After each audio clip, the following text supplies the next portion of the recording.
Hello and welcome to Chapter 15 of Radiating Literature. This chapter is called A Photograph. Oh, I bet we find a photograph. The doctor's words were so surprising that we were all momentarily taken aback. Sorry, you might be able to hear my dog scratching herself. Here was a man stabbed with a dagger, which we knew to have been stolen only 24 hours previously, and yet Dr. Duran asserted positively that he had been dead at least 48 hours. The whole thing was fantastic to the last extreme. We were still recovering from the surprise of the doctor's announcement when a telegram was brought to me. It had been sent up from the hotel to the villa. I tore it open. It was from Poirot, and announced his return by the train arriving at Merlinville at 12:28. I looked at my watch and saw that I had just time to get comfortably to the station and meet him there. I felt that it was of the utmost importance that he should know at once of the new and startling developments in the case. Evidently, I reflected, Poirot had had no difficulty in finding what he wanted in Paris. The quickness of his return proved that. Very few hours had sufficed. I wondered how he would take the exciting news I had to impart. Sorry, my dog's trying to get food that's on the table, but she can't have it. The train was some minutes late, and I strolled aimlessly up and down the platform until it occurred to me that I might pass the time by asking a few questions as to who had left Merlinville by the last train on the evening of the tragedy. Sorry, you might also hear cars honking outside my window. I approached the chief porter, an intelligent-looking man, and had little difficulty in persuading him to enter upon the subject. It was a disgrace to the police, he hotly affirmed, that such brigands of assassins should be allowed to go about unpunished. I hinted that there was some possibility they might have left by the midnight train. But he negatived, I've never seen negative as a verb, he negatived the idea decidedly.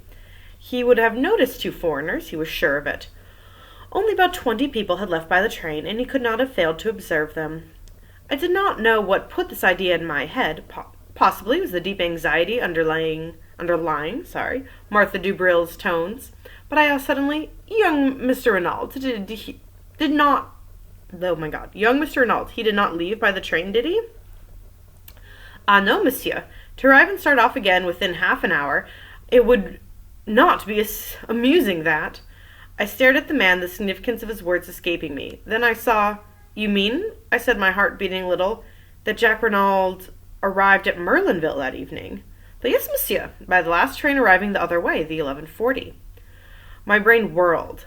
That, then, was the reason of Martha's poignant anxiety.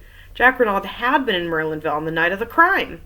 But why had he not said so? Why, on the contrary, had he led us to believe that he had remained in Cherbourg? Remembering his frank, boyish countenance, I could hardly bring myself to believe that he had any connection with the crime. Yet why the silence on the part about so vital a matter?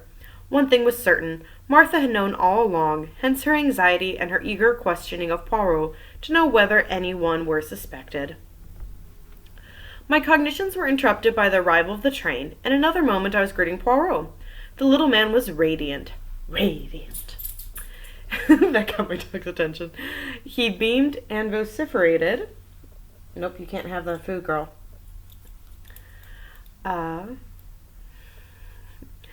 Where was I?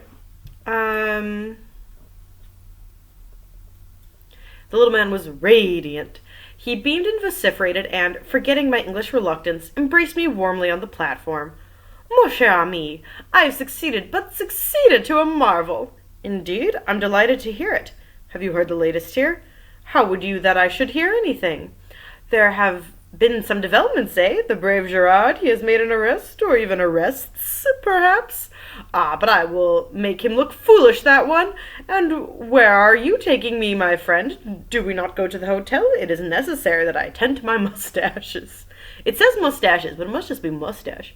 No, maybe one side is a mustache? Okay, that I tend to my mustaches. They are deplorably limp from the heat of traveling. Also, without doubt, there is dust on my coat and my tie that I must rearrange. I cut short his remonstrances. "My dear Poirot, never mind all that. We must go to the villa at once. There has been another murder!" It's italicized and exclamation mark. I have frequently been disappointed when fancying that I was giving news of importance to my friend. Either he has known it already, or he has dismissed it as irrelevant to the main issue. And in the latter case, events have usually proved himself, justified. But this time I could not complain of missing my effect. Never have I seen a man so flabbergasted. His jaw dropped. All the jauntiness went out of his bearing. He stared at me open-mouthed. "What is that you say? Another murder? Ah, then I am all wrong. I have failed. Gerard may mock himself at me. He will have reason." "You did not expect it, then?" "I? Not the least in the world. It demolishes my theory. It ruins everything. No."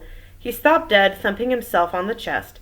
"It is impossible. I cannot be wrong. The facts taken methodically and in their proper order admit of only one explanation. I must be right. I am right." "But then," he interrupted me. "Wait, my friend. I must be right. Therefore this new murder is impossible unless... Oh, wait. I implore you. Say no word." He was silent for a moment or two, then resuming his normal manner, he said in a quiet, assured voice, "The victim is a man of middle age. His body was found in the locked shed near the scene of the crime, and had been dead at least 48 hours, and it is most probable that he was stabbed in a similar manner to Mr. Renaud, though not necessarily in the back."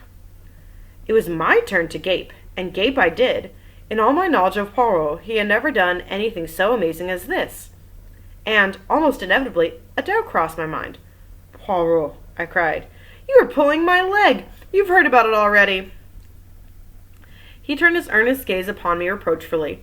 "Would I do such a thing? I assure you that I have heard nothing whatsoever. Did you not observe the shock your news was to me?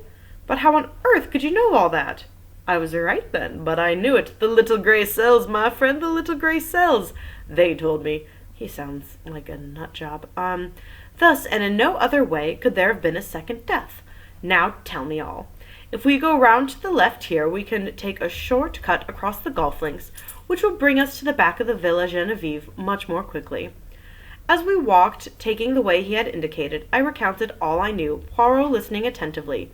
"The dagger was in the wound, you say? That is curious. You are sure it was the same one?" Absolutely certain. That's what make it so impossible. Isn't that what makes it? Okay. "Nothing is impossible. There may have been two daggers." I raised my eyebrow.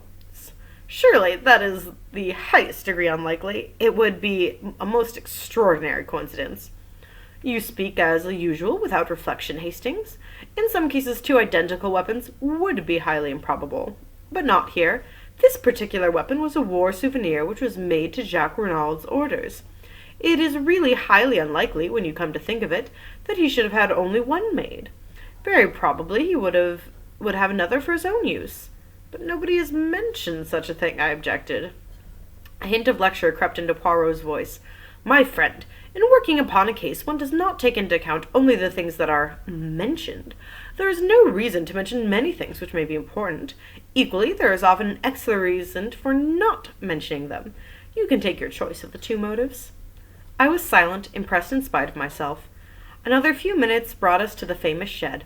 We found all our friends there. Friends seems a generous description of them. And after an interchange of polite enmities, Poirot began his task. Having watched Gerard at work, I was keenly interested. Poirot bestowed a cursory glance at the surroundings. The only thing he examined was the ragged coat and trousers by the door. A disdainful smile rose to Gerard's lips, and, as though noting it, Poirot flung the bundle down again. "Old clothes of the gardeners?" he queried. "Exactly," said Gerard. Poirot knelt down by the body. His fingers were rapid but methodical. He examined the texture of the clothes and satisfied himself that there were no marks on them. The boots he subjected to special care, also the dirty and broken fingernails. Whilst examining the latter, he threw a quick question to Gerard. "You saw these?" "Yes, I saw them," replied the other. His face remained inscrutable. Suddenly Poirot stiffened. "Dr. Durand!" "Yes?" The doctor came forward. "There is foam on the lips. You observed it?" "I didn't notice it, I must admit." "But you observe it now?" "Oh, certainly." Poirot again shot a question at Gerard. "You noticed it without doubt?" The other did not reply. Poirot proceeded. The dagger had been withdrawn from the wound. It reposed in a glass jar by the side of the body. Poirot examined it Then he studied the wound closely. When he looked up, his eyes were excited and shone with the green light I knew so well. "It is a strange wound, this. It has not bled. There is no stain on the clothes. The blade of the dagger is slightly discolored, that is all. What do you think, le docteur?" "I can only say that it is most abnormal." "It is not abnormal at all. It is most simple. This man was stabbed after he was dead." And stilling the clamor of voices that arose with a wave of his hand, Poirot turned to Gerard and added, "Gerard agrees with me, do you not, monsieur?" Whatever Gerard's real belief, he accepted the position without moving a muscle. Calmly and almost scornfully he replied, "Certainly I agree." The murmur of surprise and interest broke out again. "But what an idea!" cried Hotet. "To stab a man after he is dead? Barbaric! Unheard of!" "Is it unheard of? You all know that, we used to, put heads on pikes and stuff, so I don't think it's unheard of for someone to stab a dead body, since we used to, mutilate dead bodies all the time." Okay. Some appeasable hate, perhaps. Some unappeasable hate, perhaps. "No, le juge," said Poirot. "I should fancy it was done quite cold-bloodedly, to create an impression." "What impression?" "The impression it nearly did create." "God, Poirot, just say it," returned Poirot. Oh, God. Oracularly. There we go. Bex had been thinking. "How, then, was the man killed?" "He was not killed. He died. He died, le juge, if I am not mistaken, of an epileptic fit." This statement of Poirot's again aroused considerable excitement. Dr. Durand knelt down again and made a searching examination. At last he rose to his feet.